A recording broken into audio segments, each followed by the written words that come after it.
What are you doing? Cik, just apologize to him. No, saya takkan minta maaf. Ada orang cuba cari pasal dengan aku. Ini mesti sebab perempuan kan? You again. Hanya kerana satu sengketa menjadi ikatan bersyarat yang disangka mudah. Kapten Zul Aryan. Dia bukan setakat pilot tapi CEO. Uncle Ha dan Aunty Zul ni datang merisik kamu. Hah? Berisik? Awak yang plan semua ni. Kita ni kahwin sebulan je. On paper sahaja dan takkan ada apa-apa yang terjadi antara kita, okey? Aryan, you kena bertanggungjawab dengan apa you dah buat dekat I. Apa kau cakap? Isteri aku, kau jangan nak sentuh lah.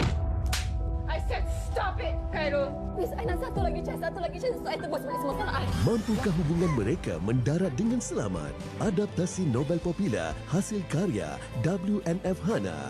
Yes, Kapten Zul Aryan. Isnin hingga Jumaat 7 malam. Terbaharu di Akasia TV3.